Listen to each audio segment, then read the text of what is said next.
So in last video we had talked about air masses and what is air mass and how it forms and what are the essential features of the air masses. But certain portion were left. Today in this section or this in lecture we will be talking about remaining parts of the air masses, its classification and its a type, its classification based on different parameters and its classification. Then we will talking about the modification in the air masses, right? And then obviously we will talk about the air mass with respect to India. Then what are the significances of air mass? Everything we will be dealing in this lecture, right? So let's get started. So जैसे we had talked that कि air mass is what is air mass. Air mass is basically the large body of air with similar physical characteristics, right? That are distributed horizontally, right? Be it और physical characteristics में क्या आते हैं, वो temperature आते हैं, moisture आते हैं, pressure आते हैं, density आते हैं, and obviously the energy content and all, right? So based on that, based on the source and based on the source and the nature of the surface and the temperature and their stability, the air masses has been classified by the geographer. तो basically ये optional के part हैं basically कि हम air mass को यदि classify करने के लिए जाएंगे तो चार तरीके से क्लासीफाई कर सकते हैं। पहली कैटेगरी तो ये है कि ये एयर मास ओरिजिनेट कहाँ पे हो रही है, लाइक यदि वो आप पोलर रीजन में होंगे तो उसे पोलर एयर मास बोलेंगे, यदि ट्रॉपिकल रीजन में होंगे तो उसे ट्रॉपिकल एयर मास बोलेंगे। सिमिलरली यदि पोलर रीजन में ओरिजिनेट हो रहे हैं तो उस वहाँ का सरफेस का नेचर क्या है, क्या ये लैंड पे हो रहे हैं या क्या ये ओशन में हो रहे हैं। Then when air mass gets originated on the land surface area तो उसमें हम जो लेंगे क्या, पोलर कंटिनेंटल एयर मासेस या कंटिनेंटल पोलर एयर मास। अब वहीं जब ओशन में आएंगे तो वहाँ पे हम मेरी टाइम लगा देंगे, पोलर मेरी टाइम एयर मास, राइट। अब जब इसमें टेम्परेचर को हम इंक्लूड करेंगे, क्या वो कोल्ड है या वार्म है, राइट। तो based on that we can add some other what do you say, a prefix, and it would be cold or warm। ठीक है, लेट्स से पोलर में रीजन में पोलर रीजन में कॉन्टिनेंट पे बन रहा है वो है, क्या हो जाएगा, किस टाइप के वो एयर मास हो गए, that would be the cold air mass. ठीक है, polar Continental cold air mass, right. Similarly यदि ओशन में बनेंगे, क्योंकि रिलेटिवली विंटर मतलब यदि हम टेम्परेचर वहाँ हाई कर देते हैं, लेट्स से ये ट्रॉपिकल में बनते हैं, ठीक है ना, तो हम क्या बोलेंगे, ट्रॉपिकल, और लैंड पे बन रहे हैं ट्रॉपिकल कॉन्टिनेंटल, और वार्म है तो वार्म एयर मास। अब क्योंकि एयर मासेस एक जगह फिक्स नहीं होते हैं due to different factors or climatic conditions, they moves from one place to another places. So based on that we can include the stability, right। तो यदि जो एयर मास एक ही जगह पे लगे पड़े हुए रहते हैं लंबे for the long period of time, उसको क्या बोलेंगे, स्टेबल। जिसमें क्या होता है, वर्टिकल हॉरिजॉन्टल जो होती है ना, वो मूवमेंट ऑफ एयर नहीं हो पाती है, ठीक है। और जिसमें राइजिंग एयर नहीं होते हैं तो उसे स्टेबल बोलेंगे। और ये क्या मतलब कोई रेनफॉल वगैरह सब कॉज नहीं करती है, क्योंकि वहाँ पे कंडीशन के प्रोसेस ही नहीं हो पाती सही से। That's why that would be called stable air masses. और जब जो एयर मास जो गर्म होंगे, गर्म होकर के वो उठते हैं और दूसरी जगह जाएंगे, तो ये क्या होंगे, आपका वार्म, मान लो ट्रॉपिकल रीजन में बनेंगे तो मान लो तो उसे क्या हम अनस्टेबल एयर मास बोलेंगे। फॉर एग्जांपल लेट्स से कोई एयर मास आपका ट्रॉपिकल रीजन में बनते हैं और वो लैंड पे बनते हैं, ठीक है ना, वो लैंड ट्रॉपिकल कॉन्टिनेंटल। अब वो लैंड पे बने तो वार्म होंगे तो क्यों क्या हो जाएंगे, वो स्टेबल अनस्टेबल हो जाएंगे, ठीक है ना, वहाँ से हट जाएंगे तो कोई क्या हो जाएगा, tropical continental warm and unstable air mass. तो इस टाइप के नोमेनक्लेचर होते हैं। तो ये बेसिकली ऑप्शनल के पार्ट हैं। You will for your general understanding I have given this pointer so that you can name the any air masses उसके हिसाब से कि वो उसका और नेमिंग में हमें क्या चीज़ पे फोकस करनी है। बेसिकली दीज आर द, पहले हम क्या करेंगे, रीज़न कहाँ पे लोकेट हुई, कहाँ पे हो रही है। इसके बाद उस सरफेस को हम इंक्लूड करेंगे, ठीक है ना, सरफेस को इंक्लूड करेंगे। अब इसका एयर मास का हम नेचर देखेंगे। नेचर देखेंगे क्या, वो टेम्परेचर, मतलब वो वार्म है या कोल्ड है, ठीक है ना। फिर इसके बाद आ जाएंगे उसका स्टेबिलिटी पे आ जाएंगे। तो चारों चीज़ का आप देखोगे तो इसका नोमेनक्लेचर काफ़ी आसान हो जाता है और ये एयर मास आपके लिए काफ़ी इजी किक हो जाएगा। कोई चीज़ आपको याद रखनी नहीं पड़ेंगे। फॉर एग्जांपल यदि हम बात करेंगे कोई एयर मास है, ठीक है, लेट्स से इस रीजन में मैं बात करूँगा, ये आपकी मैप है वर्ल्ड के, ठीक है, मैं इस रीजन की बात कर रहा हूँ, ठीक है ना। इस रीजन में कोई एयर मास का लैंड पे, ठीक है ना, ओरिजिनेट हो रही है, ठीक है ना। तो हम इसका नामांकन कैसे करेंगे, इस साइबेरिया वाला रीजन में, ठीक है। तो यहाँ पे क्या हो जाएगा, क्या देंगे, ये पोलर है क्योंकि लैंड पे हो रहा है तो कंटिनेंटल देंगे। अब यहाँ किस टाइप का होगा, टेम्परेचर उसका क्या हो जाएगा, ये कोल्ड होगा, पोलर कंटिनेंटल कोल्ड। यदि कोल्ड है तो क्या वो एक जगह से दूसरी जगह आएगा, नहीं आएगा, तो क्या हो जाएगा, वो स्टेबल एयर मास, ठीक है। तो इस तरह नेमिंग करें। अब इसी तरह अब ये सहारा रीजन पे, क्योंकि ये ट्रॉपिकल रीजन में है, ये सहारा डेजर्ट, राइट। अब कोई एयर मास यहाँ पे जनरेट होता है, इसका ओरिजिन यहाँ पे होता है, तो इसका नोमेनक्लेचर कैसे करेंगे हम, कैसे बोलेंगे, ट्रॉपिकल कंटिनेंटल, ट्रॉपिकल कंटिनेंटल। अब यहाँ पे क्या हो जाएगा, टेम्परेचर वार्म होगा तो यहाँ के लिए वार्म, और ये जब वार्म है तो क्या होगा, यहाँ से राइज होकर दूसरे जाएगा तो क्या हो जाएगा, वो अनस्टेबल एयर मास, ठीक है। इसी तरह लिट से इस रीजन में यहाँ पे नॉर्थ अटलांटिक ओशन में बन रहा है, नॉर्थ और नॉर्थ अटलांटिक या नॉर्थ पैसिफिक ओशन में बन रहा है कोई। अब यहाँ पे मरीन रीजन है ना, ओशन में बन रहा है, तो ये क्योंकि ट्रॉपिकल रीजन में है ये, तो क्या बोलेंगे यहाँ पे, ट्रॉपिकल मेरीटाइम या मेरीटाइम ट्रॉपिकल। क्या होगा, वार्म होगा कि कोल्ड होगा, ऑब्वियसली कोल्ड, वार्म ही होगा यहाँ पे क्योंकि डायरेक्ट रीड पड़ती ट्रॉपिकल में। तो क्या हो जाएगा, वार्म, वार्म है तो क्या हो जाएगा, यहाँ से उठेगी और दूसरी जाएगी तो अनस्टेबल एयर मासेस, राइट। तो इस टाइप की नोमेनक्लेचर किया जाता है। अब इस टाइप यहाँ पे हम बात करेंगे, यहाँ यदि कोई इस रीजन में कोई एयर मास का जेनेसिस होता है तो उसका नोमेनक्लेचर करेंगे तो कैसे होगा, बहुत आसान हो जाएगा। बस यही पार्ट को आपको ध्यान में रखना है नोमेनक्लेचर करने के लिए, ठीक है ना। तो वैसे ही इसका क्लासिफिकेशन करोगे तो मतलब 32 टाइप के आ जाते हैं ऑप्शनल में, बट जनरली हम सबको कितने पढ़ने होते हैं, 7 हैं जो मेजर है, ठीक है ना, जो कुछ चीज़ों का हम इंक्लूड करके इसको करते हैं। तो अब ये छोटी सी टेबल है, अब से छोटी सी टेबल वी विल फाइंड कि कैसे हम एक किसी क्या बोलते हो, एयर मास दिया हुआ है ना, उसके बारे में कैसे लिख सकते हैं, ठीक है ना। बहुत आसान हो जाएगा, बस लॉजिक से पकड़नी है। लेट्स से ये सी डिनोट करती कंटिनेंट को, और पी डिनोट करती कैपिटल पी क्या है, पोलर को, ठीक है। दो ही रीजन है, पोलर में बनेंगे तो टॉपिकल में बनेंगे, पोलर के लिए कैपिटल पी और टॉपिकल के लिए कैपिटल टी, ठीक है ना। और सी आपका कंटिनेंट के लिए और एम आपका मेरी टाइम के लिए, ओशन के लिए, मेरी टाइम हो गया है, ठीक है ना। तो ये क्या है आपका, मान लीजिए कंटिनेंटल पोलर एयर मास, कंटिनेंटल पोलर एयर मास। अब ये हो गया कंटिनेंटल पोलर एयर मास। कहाँ कहाँ पे बनेंगे ये, source region continental polar air mass, यही आपका पोलर में है। ये कनाडा वाला पार्ट हो गया, ये कनाडा वाला पार्ट हो गया, ये साइबेरिया रीजन वैसे हो गए हैं, ठीक है ना, यहाँ पे यहीं बनेंगे आइसलैंड सब टाइप में। तो ये रीजन हो गया आपका कंटिनेंटल पोलर एयर मास का, और ये लोकेशन कहाँ होगा, कनाडा, साइबेरिया। अब यहाँ पे बात करते हैं वो टेम्परेचर क्या होगा, टेम्परेचर होगा कोल्ड होगा, राइट। क्या होगा ये आपका, कोल्ड होगा कि वार्म होगा, कोल्ड होगा ना। और कोल्ड है तो क्या हो जाएगा, वो स्टेबल या अनस्टेबल होगा, स्टेबल हो जाएगा क्योंकि एयर वहाँ पे सिंक करती है, ठीक है। इसी तरह अब यहाँ पे देखिए मॉइस्चर की अमाउंट क्या होगा, क्या लगता है, मॉइस्चर होगा, वो मॉइस्चर लेटेन हो गया कि ड्राई होगा वो, क्योंकि पोलर रीजन में आपको देखेंगे टेम्परेचर कम होने के कारण वहाँ पे ओरिजिन, उसमें वहाँ पे इवापोरेशन सब ज़्यादा होता नहीं, तो क्या हो जाएगा, यहाँ पे आपका ड्राई होगा, उसमें वाटर की मात्रा क्या होती है कम, तो ये क्या हो जाएगा आपका, ये ड्राई हो जाएगा, राइट।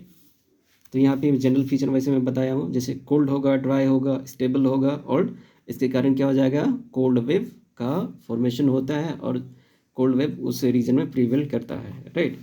अब दूसरी आप यहाँ पे एमपी आया है, ठीक है। एमपी मीन्स व्हाट, मेरी टाइम पोलर, मेरी टाइम पोलर एयर मास, मेरी टाइम पोलर एयर मास। अब किस मेरी टाइम अब किस रीजन में आएंगे, ऑब्वियसली मेरी टाइम है तो ओशन में आएंगे, ठीक है ना। मोशन में आएंगे तो अब ओशन में पोलर रीजन में कौन सी ओशन है, ये नॉर्थ अटलांटिक, ठीक है ना, और ये नॉर्थ पैसिफिक रीजन में बनेंगे, नॉर्थ पैसिफिक ये रीजन में बनेंगे, ठीक है, नॉर्थ अटलांटिक और नॉर्थ पैसिफिक रीजन में। अब यहाँ पे देखिए अब कैसा हो सकता है, ये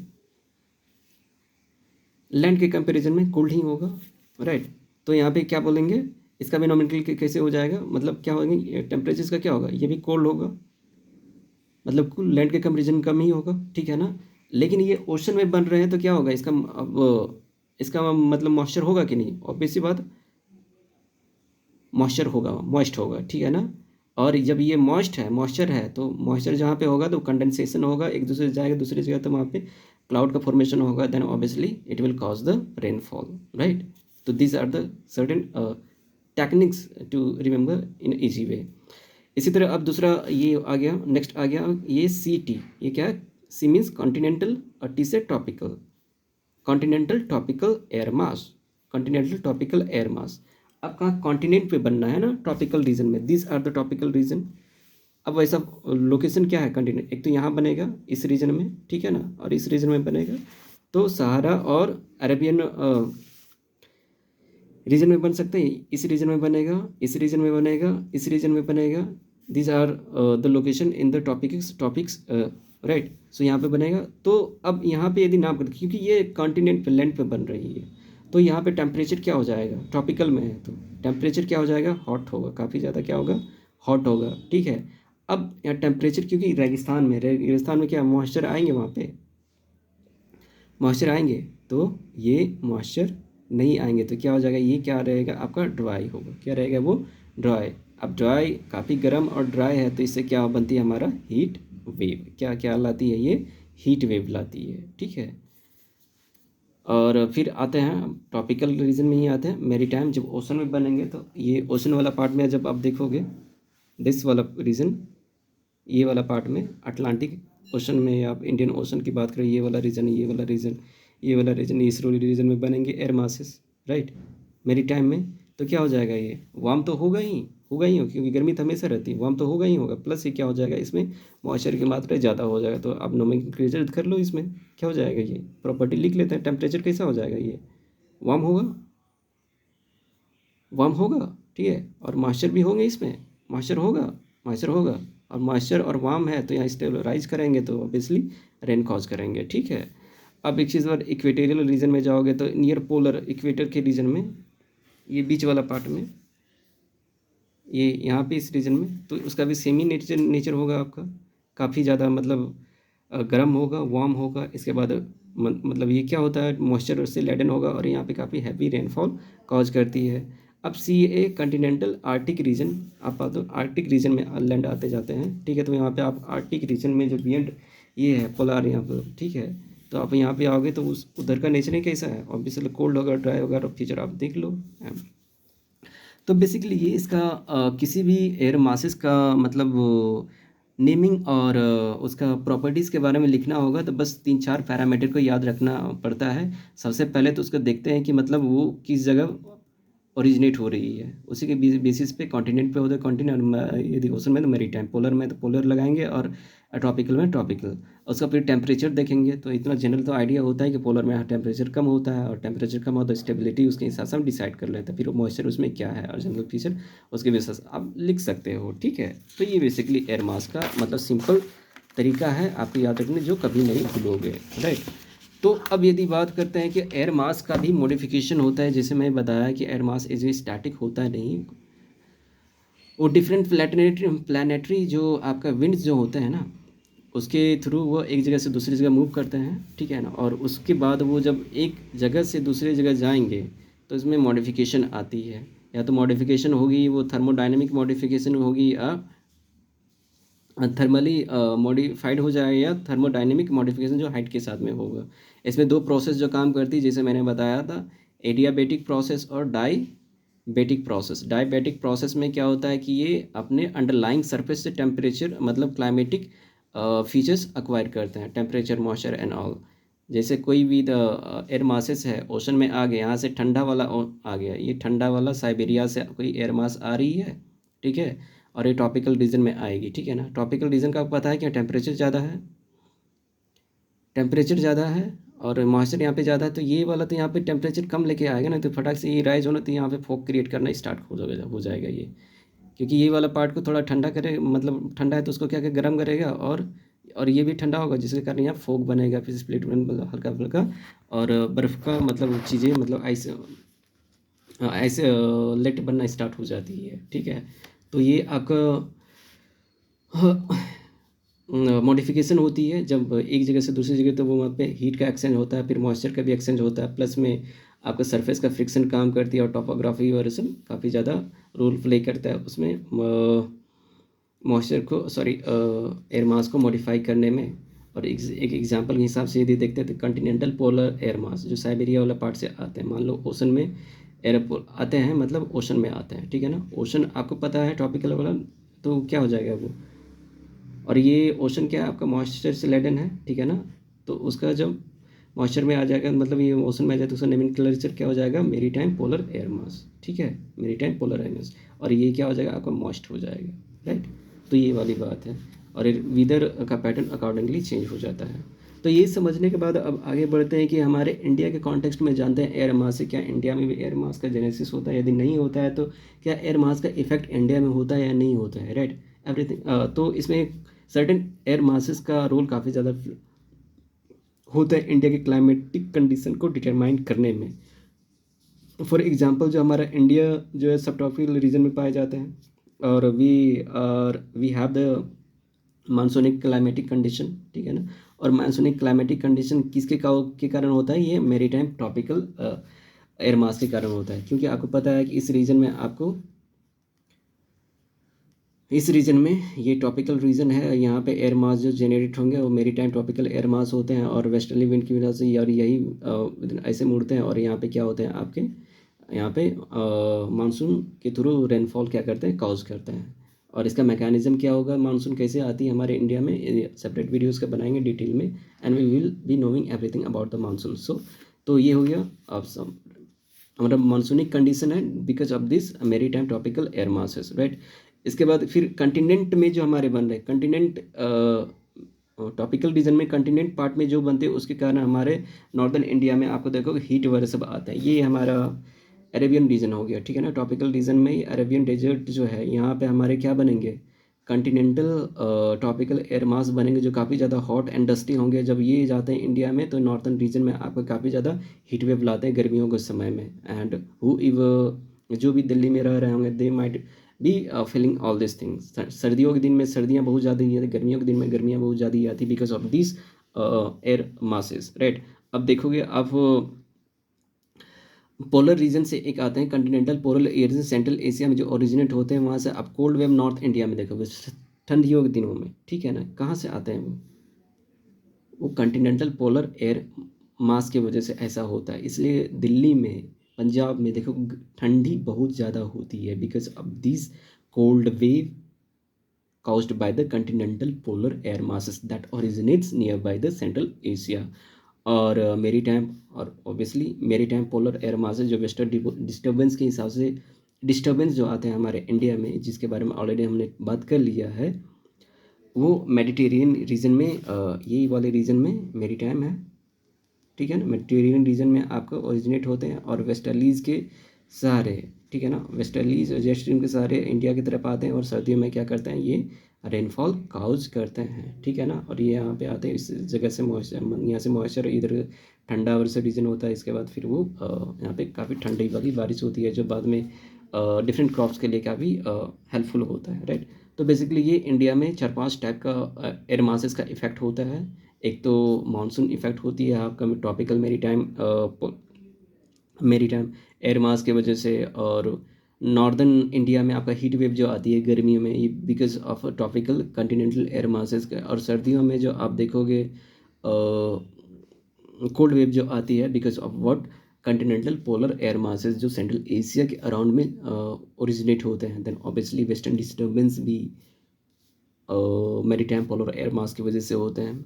तो बेसिकली ये एयर मास का बारे में इंडिया और एयर मास के बीच में कनेक्शन के बारे में बताया। अब सिग्निफिकेंस की बात करूँगी, because air mass is all about the weather, ठीक है ना। तो वेदर में जो भी चीज़ें आते हैं, तो हम देख लेते हैं ना कि मतलब कैसे इसका सिग्निफिकेंस है। तो वेदर के लिए काफ़ी ज़्यादा इंपॉर्टेंट होता है कि किसी भी वहाँ का एयर मास कैसा है वो, और किस दिशा में जाता है उस रीजन का वो लोकल वेदर पैटर्न के बारे में बताया गया, जिसके कारण आप वेदर फोरकास्टिंग सही से कर सकते हो कि गर्मी वाला कोल्ड वेव या हीट वेव आएगा based on the frequency and the nature of the surface and the time it is, क्या ये विंटर है या समर है, then obviously we can factor the season of a particular region उसके हिसाब से।